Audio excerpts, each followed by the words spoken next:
started researching Las Vegas, what it was about, where it started, all that sort of stuff. Yeah. And that then led me to the infamous Block 16. You started falling in love with Vegas. Man, that story is dope, right? So Tell me about it.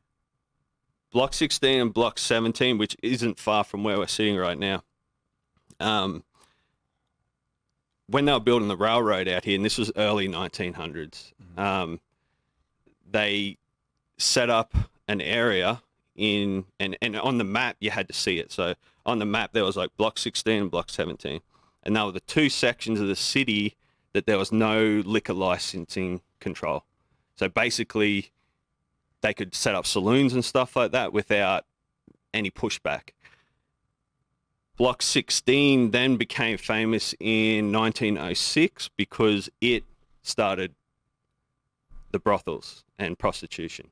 So that's what separated it. So that in itself, like there was prostitution, gambling, alcohol, all the things that basically encompass the city, right? So that's what gave it its name. That's what separated it from the rest. And that's where basically they talk about, you know, the railroad workers would go there after work. Working hard. Yep. They go there, they do whatever, they get drunk, they, you know, get their relaxing thing happening. And then also weary travelers. They would talk about weary travelers that would be coming through, stop in the city. They'd go to Block 16. Re-energized. So that really intrigued me because from Block 16, that's where Sin City come from. And not everyone knows that. I mean, I'm not trying to bring anyone up on game, but some people from Las Vegas might not even know that. You know what I mean? Well, I didn't know it, and you never told me it. No, I've known you for a minute now. Yeah. So I was like, that's fucking cool because like Sin City is known worldwide, you know what I mean? Yeah. So when you find out that's where it came from, is it Block 16? That's like that's pretty cool shit, you know what I mean? So even through like the stages where there was the prohibition, stuff like that in the 20s, they tried to, obviously they stopped liquor, you know what I mean? Block 16 were like, nah, fuck that. We're going hard still. We've got hard liquor. They sold it out the back of the saloons.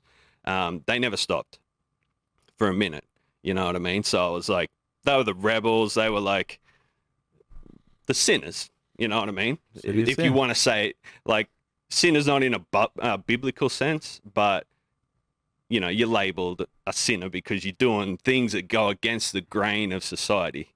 I think you said and it, that's against like, the grain. Yeah, that's pretty much that.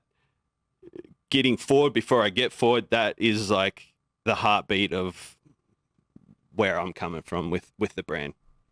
So the only Block 16 ran until the early 40s when they built Nellis Air Force Base, and the Air Force basically, you know, revolted against it, saying we don't want our guys going into Block 16 and you know, getting messy. The city kind of said, even knowing before that they'd had plenty of people try to shut it down, the city played the game. But then they got the pressure from the Air Force. The city needed the money. Like the city needed the money the Air Force was going to bring, just purely because of the people. So I think the arm twisting was so heavy then that they decided to shut it down. They went in there, they you know, arrested the prostitutes and all that sort of stuff. They set back up, they got out, you know, they paid their money, their fines, they got back out, they set back up. They went back and forth a few times before they just decided that was it, you know what I mean? They're not going to try and fight it anymore.